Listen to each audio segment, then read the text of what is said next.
আমরা দেখব বোকা খরগোশ।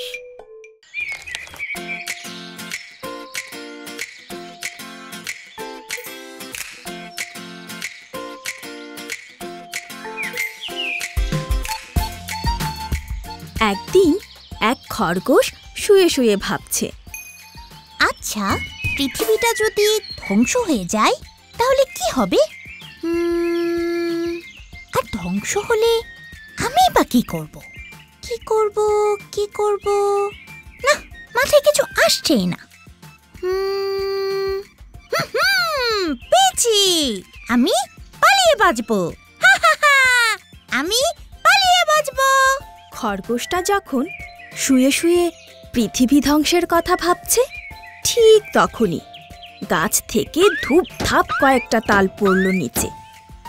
ভয়ে খরগোশটার বুক কেঁপে উঠল, সাথে সাথে চিৎকার করে উঠল, ওরে বাবা রে! এটা কি রে? এটা কি? পালাও, পালাও! বলেই খরগোশ দৌড়াতে লাগলো।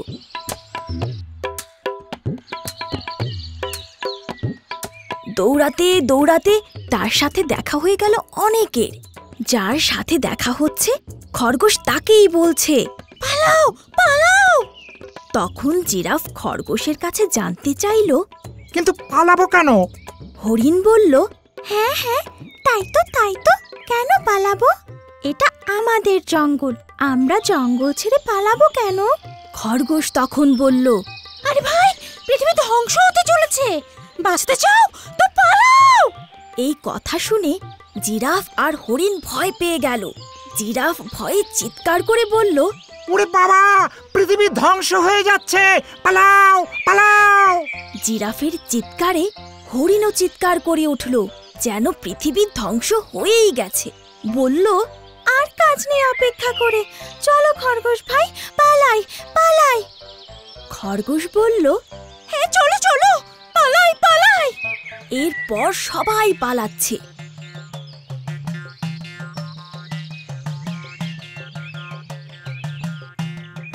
দৌড়াতে দৌড়াতে হরিণ বলল, আচ্ছা খরগোশ ভাই, কিন্তু আমরা পালিয়ে যাচ্ছিটা কোথায়?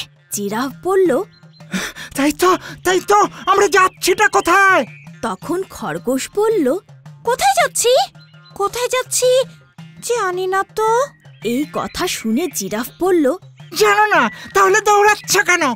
খরগোশ কোনো উত্তর দিল না, মন খারাপ করে রইল। আর হরিণটা খুব হতাশ হলো, কারণ কেউ জানে না তারা কোথায় পালাচ্ছে। এদিকে বনের সব পশু পাখির চিৎকার শুনে বনের রাজা সিংহ এসে দাঁড়ালো সবার সামনে।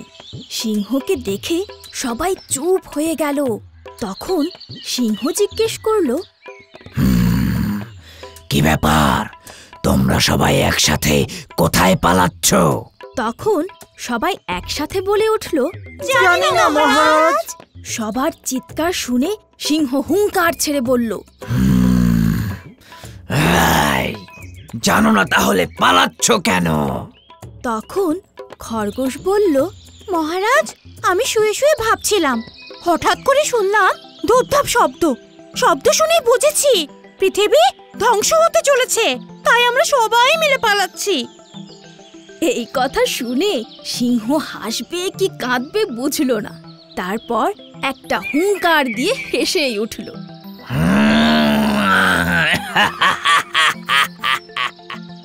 এরপর সিংহ বলল, পৃথিবী যদি ধ্বংস হয়ে যায় কিভাবে তোমরা পালিয়ে বাঁচবে?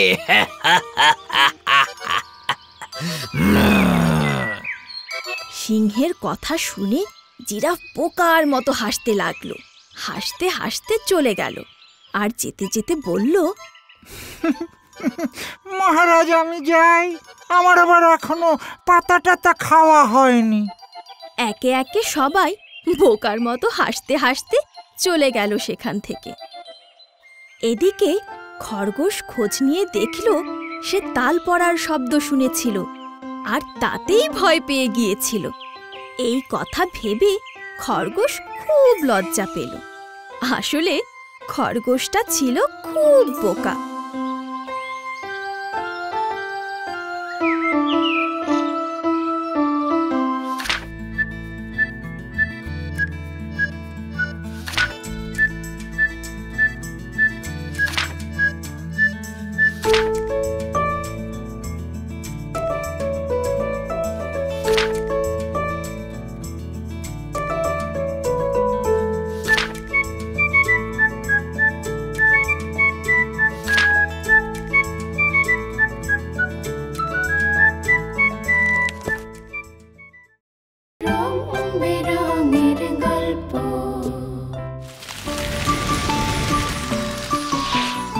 দুরন্ত। ফেসবুকে ফলো করো এবং ইউটিউবে সাবস্ক্রাইব করো দুরন্ত টিভি।